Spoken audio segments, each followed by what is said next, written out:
That's really beautiful. I'm going to start using that song more often. You all sing it wonderfully. Well, every year in January, we celebrate the life and the work and the legacy of Dr. Martin Luther King Jr. And this year was no exception. On January 15th, parades and marches took place across the country, and many schools and businesses were closed to observe the national holiday in King's honor. On MLK weekend, our congregation sent a small delegation of youth and advisors all the way up to Cheyenne, Wyoming, to attend the Martin Luther King Jr. Youth Convention, a district-wide gathering of Unitarian Universalist youth that focuses on social justice and activism, which, of course, King was known for. In fact, King is remembered for a number of notable and revolutionary ideas that drove the civil rights movement of the 50s and 60s.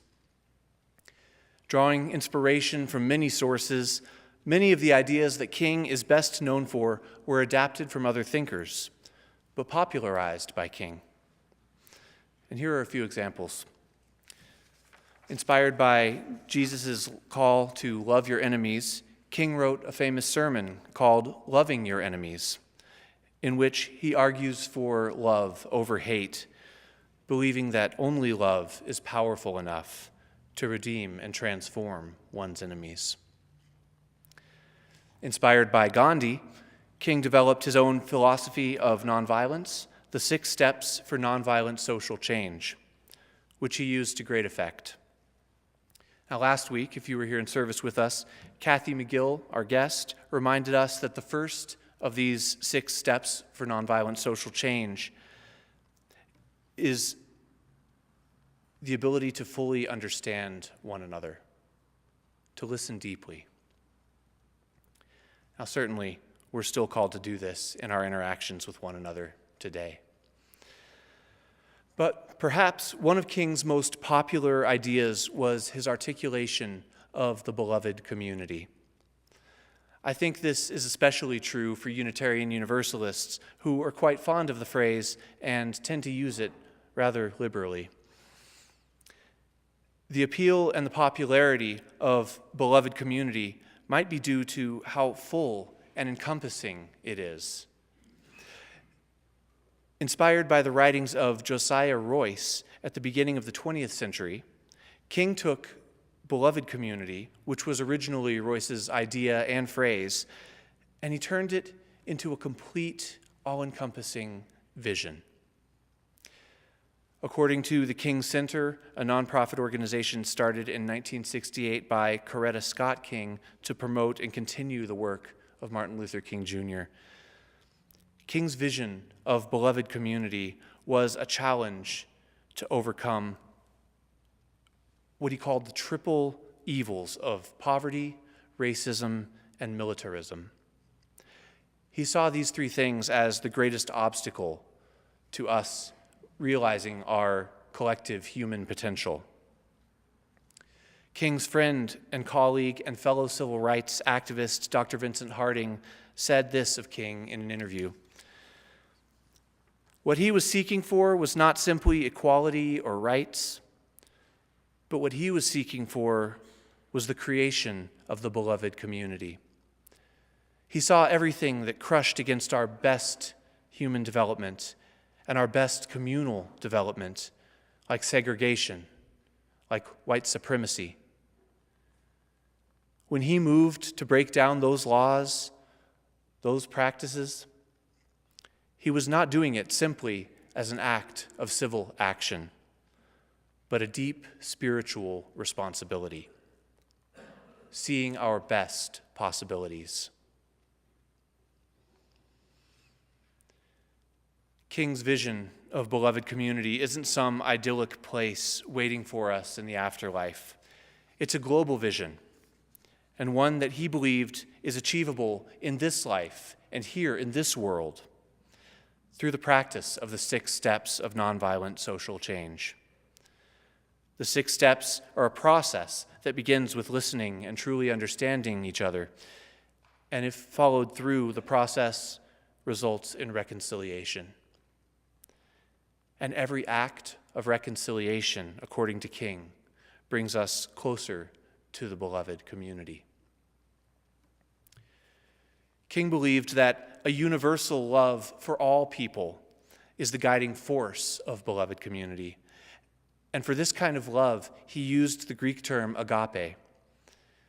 He says, agape is not a weak, passive love. It is a love in action. Agape is love seeking to preserve and create community. It is insistence on community even when one seeks to break it.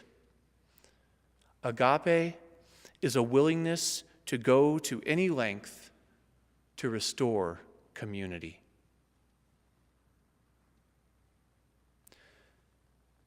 Agape is a willingness to go to any length to restore community. According to King, we see that the implementation and practice of a universal love among people is necessary for creating and sustaining beloved community. And while King deserves much of the credit for popularizing it, Unitarian Universalists can also claim the term beloved community, going back all the way to King's time. Clarence Russell Skinner, a Universalist minister, used the term beloved community in his book, Worship in a Well-Ordered Life, which was published posthumously in 1955. And in that he writes, "The beloved community is not an organization of individuals seeking private and selfish security for their souls. It is a new adventure, a spontaneous fellowship of consecrated men and women seeking a new world. It is the comradeship of those who forget themselves in their passion to find the common life where the good of all is the quest of each." Now, Skinner's articulation here of beloved community seems to be in response to the idea of salvation as something personal to be attained for the sake of our eternal souls. And he suggests instead that we be concerned with the common life and pursuing the good of all. And that makes sense with our universalist theology, that he would make that argument. But what I find sort of funny is that while Skinner is our direct historical link to beloved community, he was a Universalist, our modern Unitarian Universalist understanding of beloved community is actually much closer to King's vision, King being a Baptist, than Skinner's, who was a Universalist. So some of you might actually be wondering at this point, what does beloved community mean for Unitarian Universalists today? Well, we throw it around here quite a bit, or at least I do. And so I'd like to explore that a little bit with you. Our reading today was from Be the Love, which is a website of the UUA, and it's a project. The UUA is the Unitarian Universalist Association.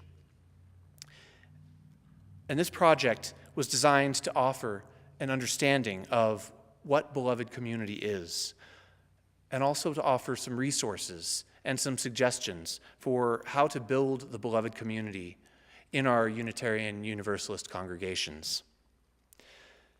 And true to our Unitarian Universalist nature, it is informed by many sources. However, it is clearly built upon the foundation of King's vision. Here are a few of the qualities of beloved community in a Unitarian Universalist context. First, it's built on covenant. So the focus of beloved community is on relationships. Unitarian theologian James Luther Adams believed that church is where we practice becoming more human. And he also believed that the ground of our being together is covenant. This means that every time we come here together in this church, that is an opportunity to build the beloved community. This right here is where it gets practiced.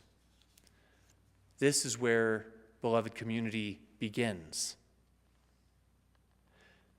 When we practice recognizing the humanity of others, we are better able to see and understand our own humanity. And once we see that we're all actually connected in our shared humanity, we can understand the second quality, and that is that beloved community is justice-focused. UU minister Mark Morrison Reed shares that the central task of religious community is to unveil the bonds that bind each to all. Once felt, it inspires us to act for justice. When we are living into beloved community, we can recognize that the common good is truly for the good of all, and we work to bring it about in this life and in this world that we all share.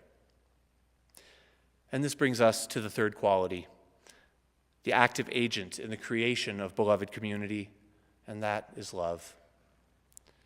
Remember King's quote from earlier about agape, the universal love for all humanity? I'll say it one more time to remind you. Agape is a willingness to go to any length to restore community. And this idea is the basis for Unitarian Universalist theologian, the Reverend Dr. Tandeka, and her articulation of beloved community, which she calls love beyond belief. Just as King's beloved community was an answer to the triple evils that he saw plaguing humanity, Tandeka's love beyond belief version of beloved community is a way in which we attempt to heal the brokenness of the world by restoring wholeness to individuals and to communities. She says, if persons tell you they know pain, loneliness, loss, fear, and dismay, but do not know the feeling of being sustained by a love that is wider and deeper than their sorrows, hear those words as a commission. Hear your commission to love, to create community, to heal. One at a time in personal relationships, 10 at a time in small groups, hundreds at a time in religious and secular congregations, hundreds of thousands at a time in a spiritual movement, millions at a time, as we take our commission deeper and deeper into humanity's heart as a justice-loving people who will transform the world. And so it is that church is where we come to practice beloved community, but church is not the limit of beloved community. Like King's version, it is both universal in that we seek to include everyone and global, meaning we seek to build it everywhere. We are called to take our vision of beloved community beyond the walls of our church. We are to practice it in the broader community, in our workplaces, in our schools and universities, in restaurants and coffee shops, in grocery stores, and in businesses.